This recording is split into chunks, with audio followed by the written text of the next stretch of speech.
एक दिन उत्तम जंगल में गए, यक्षों से इनका युद्ध हो गया, यक्षों ने इनका वध कर दिया।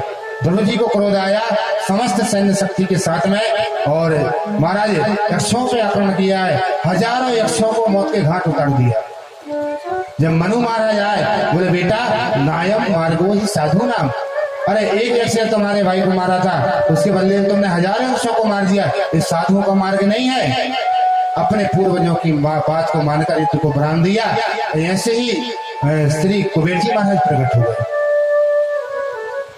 बोले तुमने अपने पूर्वजों की बात को माना है, जो पुत्र अपने पूर्वजों की आज्ञा को धारण करता है उस पर भगवान जल्दी प्रसन्न हो जाते हैं। कुबेर जी ने कहा वरदान मांगो, बोले प्रभु एक वरदान के पापड़ अभी तक बेल रहा हूँ, मुझे कुछ वरदान नहीं चाहिए, आप तो ऐसी कृपा करें कि हमेशा भगवान के चरणों में मेरी प्रीति बनी रहे। कुबेर जी भी वरदान देकर अंतर्ध्यान हुए हैं। ध्रुव जी महाराज लौट कर आए हैं, अपने बड़े पुत्र को अभिषिक्त किया है, और ध्रुव जी भी जंगल में भजन करने चले गए। भजन करते करते महाराज जब 36,000 वर्ष पूर्ण हुए हैं, उसके बाद में मृत्यु देवी सामने आई और कहा प्रभु यह मृत्यु लोक है और आप जा रहे हो, विमान आ गया है, तो कृपया कर मेरा भी स्पर्श करते जाए। तो ध्रुव जी महाराज ने कहा ठीक है बैठ जाइए, मृत्यु को सामने बिठा दिया है, और मृत्यु मूर्ति पदम दत्वा आरोहार भुतम विमान, जो भगवान का भक्त होता है, जिस पर भगवान की कृपा होती है, वो मृत्यु लोक में भी मृत्यु के ऊपर सिर पे पैर रख के विमान में जाता है। मृत्यु के ऊपर सिर पे पैर रखकर श्री ध्रुव जी महाराज विमान में आरूढ़ हुए हैं, लेकिन जाते जाते मन में थोड़ी गिलानी करने लगे। पार्षदों ने पूछा भैया क्या बात है? बोले मैं अपनी माता जी को छोड़ाया। बोले ध्रुव जी महाराज जिस जननी ने तुम्हारे जैसे भक्त को जन्म दिया है वो क्या पीछे रह सकती है? देखिए वो आगे विमान जा रहा है, उस आगे वाले विमान में तुम्हारी माता जी विराजमान है।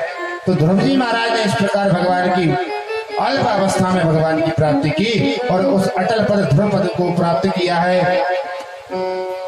अपने पुत्रों को भगवान की भक्ति में लगाओ, पूजन में लगाओ, सेवा में लगाओ, तो महाराज भगवान की प्राप्ति अवश्य होगी। इन्हीं के वंश में महाराज आगे चल के राजा अंग हुए।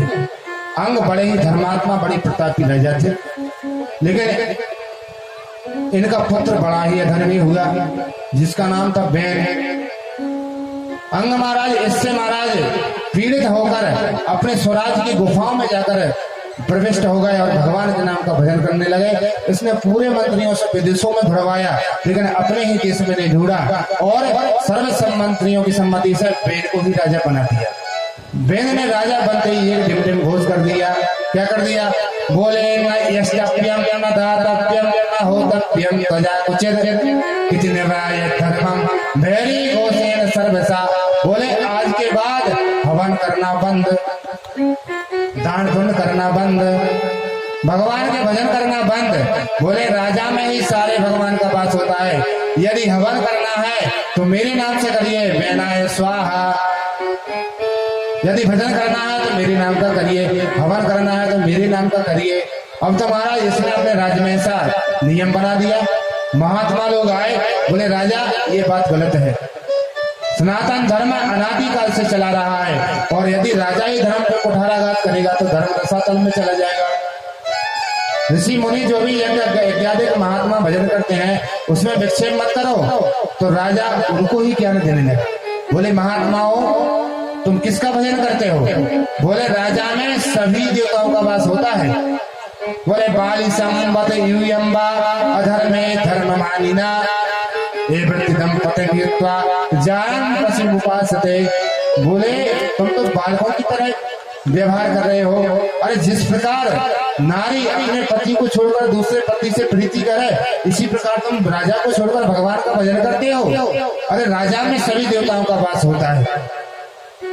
इतना संतों को क्रोध आया और हुंकार ध्वनि निकाली है। हुंकार ध्वनि निकलते ही राजा प्राणांत को प्राप्त हो गया।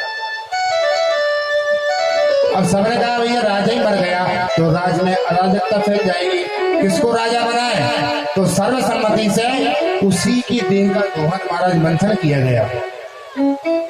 देह का मंथन किया है ऋषियों के मंत्रों के द्वारा, तो देह का मंथन किया है उसी से महाराज भगवान पृथु उत्पन्न हो गए। बोले पृथु भगवान की जय।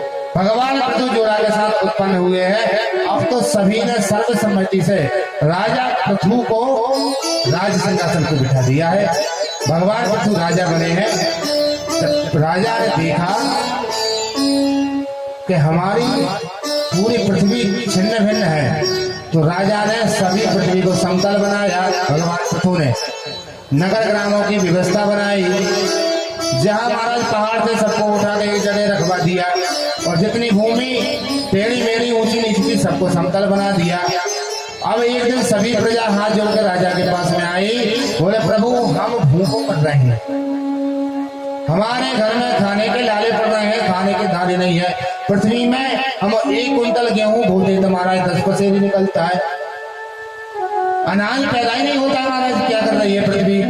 अब तो राजा ने पृथ्वी का आह्वान किया है, बोले वसुधैव परिश्यामि मत्स्यासनं परामुखी, बोले पृथ्वी तुम्हारा धर्म है, 1 दाना ले 1000 दाना बनाकर वापिस दो। अब तो पृथ्वी प्रकट हो गई महाराज, पृथ्वी ने गौ का रूप धारण कर लिया है। गौ रूप धारण कर पृथ्वी बोलती महाराज मैं क्या करूं, इसमें मेरा दोष नहीं है। जिस भूमि में जिस राज्य में अधर्म ज्यादा होता है तो मैं अपने सभी रत्नों को अपने गर्भ में छुपा लेती हूँ। तुम्हारे पिता बड़े अधर्मी राजा थे, इतना पृथ्वी पे अधर्म किया तो मैंने अपने सभी रत्नों को छुपा लिया है।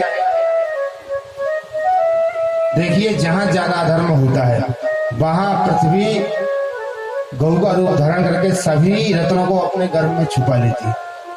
अब तो भगवान ने कहा है कि तुम्हारा धर्म है, सभी रत्नों को पुनः जागृत कर दो।